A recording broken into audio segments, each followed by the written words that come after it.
우리나라에서 AI로 한다면 아마 네이버 파파고가, 그리고 구글에서는 구글 번역기가 있죠. 여러분 생각에는 네이버 파파고하고 구글 번역기하고 했을 때 누가 더 해석을 잘할까요? 1차 해석에서는 구글 번역기가 승을 했습니다. 그 이유를 한번 생각해보고 들어볼 건데요. 아마도 구동 방식의 차이가 아닐까 합니다. 네이버는 단어나 구문이나 이것의 조합을 데이터 중심으로 하는 것 같고요.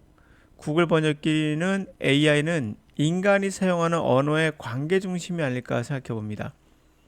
대표적으로 챗 GPT가 그러한 역할을 합니다. 얘가 GPT가 인간의 언어를 가장 유사하게 모방한다고 하는데요. 그 이유가 인간은 절대 이렇게 단어나 구문의 데이터의 조합이 아니라 언어를 사용할 때 무엇을 중요시 여기고 그 다음에 연결할 때는 어떤 것을 끄집어 갈 것인가를 바로 구별한답니다. 우리 언어가. 그래서 이것을 아직까지 구현을 못해서 대화형 로봇을 만들기가 힘들었죠. 챗 GPT가 그것을 했고 지금 구글도 그것을 따라하는 걸로 알고 있는데 아직 네이버는 그것이 안 된 거 아닌가 싶습니다. 그 이유는 뭘까요? 바로 이 질문을 읽다가 제가 궁금했거든요. 바로 이 부분인데요. One may sample a new or formally reviled taste in socially elevated company. 이 부분인데요. 사회적으로 엘리베이터 높은 컴퍼니 하면은 이것은 회사일까요? 일반적으로 컴퍼니를 회사로 많이 알고 있잖아요. 근데 아무리 문맥상 보더라도 사람들이 시음을 한다고 했어요. 새롭고 또는 이전에 욕했던 맛, 맛이 별로야 이렇게 했던 맛을 시음을 높은 지위가 높은 사회적으로 높은 회사에서 맛을 본다면 말이 안 맞죠? 여기서는 사회적으로 신분이 높은 사람들이거든요. 그랬을 때 이것의 해석을 정확히 했을까라고 봤더니 자, 파파고입니다. 사회적으로 높은 회사로 해석했어요. 물론 틀렸죠. 그런데 구글은 이렇게 했습니다. 이게 구글 번역기예요.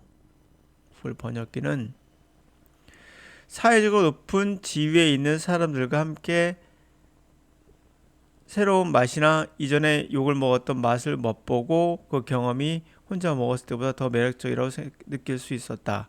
느낄 수도 있습니다라고 정확하게 해석했어요. 100점. 근데 왜는 사회적 높은 회사가 아니죠. 틀렸죠. 그것은 왜 그럴까요?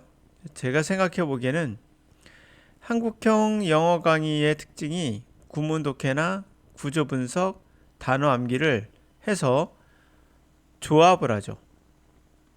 그리고 단어 암기는 사전을 절대적으로 의존하죠.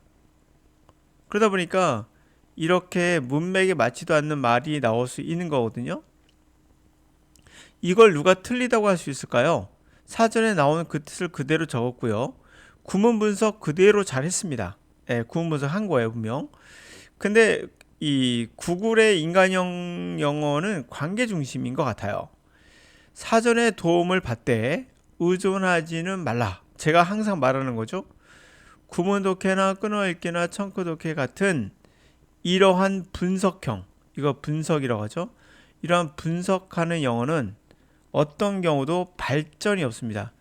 중요한 부분은 발전이 되다가 탁 멈춰요. 다시 말하면 영원히 아마추어로 남을 수 있습니다.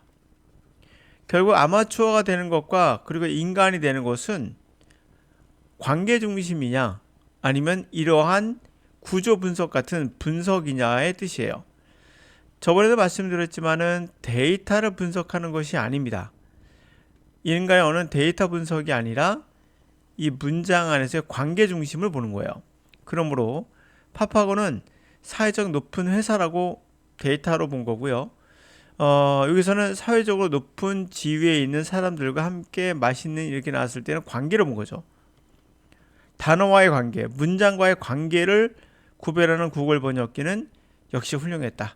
그러나 이렇게 아마 제 생각에는 Social Elevated Company라는 이 예문이 아마 있었을 거예요. 이 예문이 있었을 것이고 그 예문의 데이터를 검색해 보니까 이 데이터는 주로 해석하는 게 사회적으로 높은 회사, 굉장히 좋은 회사라고 볼 수 있겠죠. 그런 회사가 많더라 해서 그걸 가져온 거라고 저는 보여집니다. 어차피 얘가 해석할 일은 없으니까.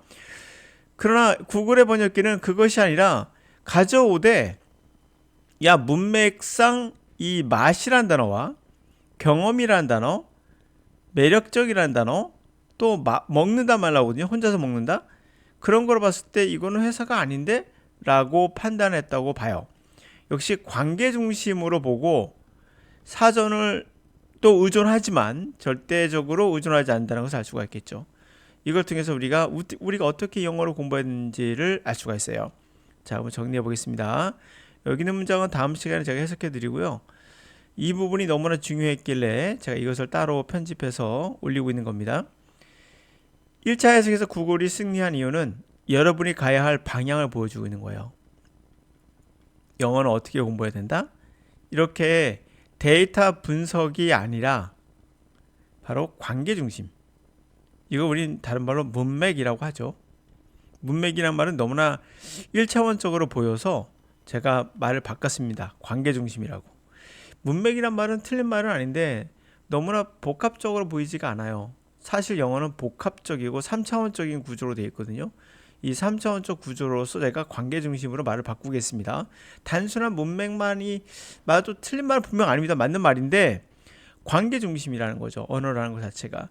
전체를 봤을 때 여기서 가장 중요한 게 어떤 거고 이것을 끄집어내서 말을 연결하면서 우리는 계속 대화가 연결되는 거지 이 모든 것을 다 기억하면서 가진 않습니다.